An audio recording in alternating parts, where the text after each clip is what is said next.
Christmas movie house! Ah, December. The time of year that I actually find acceptable to indulge in Yuletide-related goods. Not directly after Halloween. This isn't a JCPenney hanging on for dear life. Of course, you can't really blame somebody for wanting to start a little early. I mean, they might want to get through all the classic Christmas movies and specials that are on TV. The Peanuts, The Grinch, both Home Alones, Bad Santa, A Night with Mrs. Claus and the Eight Reindeer. The list goes on and we're checking it twice. I remember perusing through my cable package a couple of years back, looking for a movie that's on demand, seeing all the Christmas movies, going, hey, these are all great, but you can't watch the same 5 Christmas movies every year. As great as they are, as good as they make you feel, you're going to want something new. So I'm looking and I see this movie and I'm like, oh, no way, that one looks horrible. But again, I'm telling myself, again, you can't watch the same 5-10 movies every year, so keep an open mind. Give this movie a chance. That movie, that was The Polar Express, and now I'm even more dead inside than the look in the eyes of the children in that movie. About a year ago, I was looking for a Christmas movie to watch, and I stumbled upon this movie called Bar Fight. It's about a couple going through a breakup, and you know how when you're part of a couple and you have your special couple places that you frequent together? Well, this bar is that place. So they decide to have a showdown and compete in some bar games to see who gets to keep going to the bar and who has to leave forever and drink at the bar down the street that's never clean and doesn't have a karaoke night. That's what it's about. The couple and their breakup drama. Not Christmas. There's nothing Christmas about it. There's no theme of family or togetherness or making the ones you love happy. Bar just happens to have Christmas decorations up, just so that the drunks who frequent the establishment get the picture and go, huh, mistletoe, and then make a pathetic attempt at groping a lady. This year, my mother, for some reason, is on a Christmas movie vendor, and that's how I ended up watching Ben Stiller in Nutcrackers. Side note, what's with all the Jews starring in all of our Christmas movies when Jewish people don't even celebrate Christmas? Jason Schwartzman, Seth Rogen. Don't you know all the trouble Adam Sandler went through to make 8 Crazy Nights? But anyway, don't let the title fool you because Nutcrackers is no It's a Wonderful Life. The presence of any holiday is very minuscule. In the movie, Ben Stiller's character, his sister died, so he has to look after 4 boys, but he's this big city dirtbag who doesn't know what fun is, so he wants to unload them onto a foster family, but then they start to win him over when one of them writes a better version of the Nutcracker Ballet that they all plan to recreate by being very cute. The movie really feels like somebody wrote a script and was told, yeah, it's good, kid, but the studios are really only buying Christmas screenplays right now. So they tweaked it a little bit to pepper in some holiday songs and changed a more generic performance at the end to the Nutcracker specifically. Very lacking in the Christmas spirit, but hey, at least you get to look at Linda Cardellini for just a little bit. The thing is, I also watched a movie called Christmas on Mistletoe Farms, and it's the exact same movie as Nutcrackers. They were ripped off. One's British, one's American, but they're basically the same. Both revolve around a family of kids whose mom died, so now the guy taking care of them is overloaded with work and doesn't want to, and he has to relocate to some hick town to do it, and the only thing that's making it bearable is there's an available woman in town who isn't sick of his shit yet, but he really wants to go back to the city, but he's starting to like the girl, but she keeps her pussy here, in this hick town. Then, towards the end, he gets caught saying, fuck them kids, like when the kids are like right behind him. But then the kids do something super sweet at Christmas time, so maybe he learns a lesson in togetherness. So yeah, basically the same movie, except I will hand it to Christmas on Mistletoe Farm. That actually is a Christmas movie. It has this goofy character, it's very mirthful, and the cheer manages to create the Christmas spirit, where the Nutcracker does not and fails on that front. So, yeah. But anyway, we are getting sidetracked. It begs the question, why are there so many Christmas movies being put out that are not real Christmas movies? Now you might be saying to yourself, well, you just named 2 movies. That's hardly a lot. Trust me, there's a lot. It's the holiday season, I'm busy, and I just don't have time to go through all the movies that are on the queue and just to make a list for a video that nobody's going to watch. Regardless, I stand firm in my belief that Hollywood is churning out fake Christmas movies. Real Christmas movies are a masculine throbbing dick, and fake Christmas movies are a dildo posing as the real thing, and using the word dildo at Christmas isn't cool, no matter how much mommy wants to find one in her stocking. Are fake Christmas movies even a thing? Well, Yeah, I mean, we've had fake Christmas songs, haven't we? Walking in Winter Wonderland, Frosty the Snowman. Those aren't about the holidays, those are about the snowy season. Oh, I guess a slushie is a holiday treat because the brain freeze reminds you of the melting polar ice caps. Now I've been hearing the song My Favorite Things being played on Christmas stations. That's from The Sound of Music.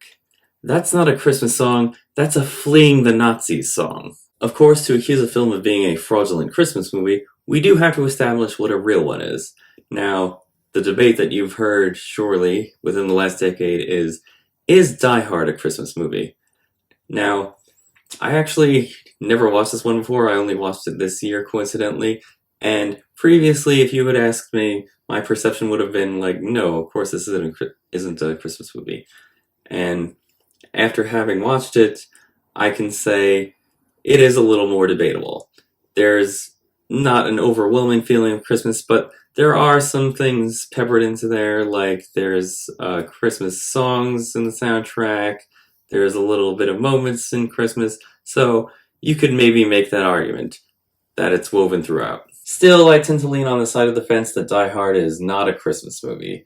The way I see it is that we are approaching the era of AI writing, whether we like it or not. I certainly don't, but if you were to take an artificial intelligence program and prompt it to create the ultimate Christmas movie, the quintessential Christmas classic that we'll all be gathered around the fireplace every year and watch, Die Hard is not something that it should spit out back at you. Game, set, and match, yippee-ki-yay, motherfucker. Oh, so it's a Christmas movie because it takes place on Christmas. If it takes place on Christmas, then it's a Christmas movie. Well, does that mean National Lampoon's Christmas Vacation, arguably the best Christmas movie, isn't a Christmas classic? Because not a second of the film takes place on Christmas. It ends on Christmas Eve. Is Jumanji a Christmas movie? That last scene takes place at a Christmas party. How much of the movie needs to take place on the holiday for it to fit the genre? How about The Karate Kid? There's not a hint of Christmas in it, but the All-Valley Under-18 Karate Tournament takes place on December 21st, just 4 days before our Yuletide celebration. Then there's The Shining. I once heard James Rolfe, who plays the angry video game nerd, say that The Shining is basically a Christmas movie if there was an absence of Christmas. And that was so accurate, it blew my mind, like my brain was an elevator and blood just poured out of it. If you ask me, in order for a film to be classified as a Christmas movie, it does require a few key things. First of which, the bulk of the movie, it has to take place between Thanksgiving and New Year's. Also, the movie has to have some sort of feeling of cheerfulness and happiness. It doesn't need to be the dominant feeling in the movie, but I feel it has to have that sort of focus, even if it's a lack of cheerfulness. And finally, what's a Christmas movie without Christmas songs, Christmas decorations, somewhere in there? You can't just call it Christmas without putting decorations up. That's what my mother does. Look, just because something contains a little bit of Christmas does not make it a Christmas movie. Beauty and the Beast scared the crap out of me as a kid, but that doesn't make it a horror film. Now, as a YouTuber, I think the expectation is that when you make the title of your video a question, you're supposed to answer it. But I don't know the answer. I don't have any particular insight. I'm genuinely asking myself. Although, I do have my theories. Maybe it's because we're spreading this holiday a little too thin. Not just in the way that I mentioned before about Christmas preparations starting a little too early in the year, but also we're leaving Christmas a little too open to interpretation, I feel. Stores think they can just color candy corn red, white, and green and sell it to you like it's not a Halloween candy. Oh, hey, SantaCon, because drinking is an essential part of Christmas too. No, that's just Cinco de Mayo. You've just swapped Mexicans for elves. And just look at Santa Claus. Look at how every commercial portrays him now. There's Thin Santa, Black Santa, Devil Worshipper Santa, Vegan Santa who thinks using reindeer is animal cruelty and now drives one of those horrible looking Teslas. No, he's got a standard appearance. He's a fat guy with a white beard. Case closed. But that's not the real reason, I think. No, I think the most likely reason of all is that content libraries are two sizes too small. Yes, it all comes down to how streaming services have changed our viewing landscape. It's no secret that these streaming services, they want their own collection of brand new, exclusive, original content that you'll keep subscribing to. So they're financing as many movies and TV shows as they feel that they can get away with. Still, it does seem like they're going a bit heavy on the holiday content. Ugh, why is there so much Christmas crap here? I'm not just talking about the village that I set up. And when you think about it, it kind of makes perfect sense.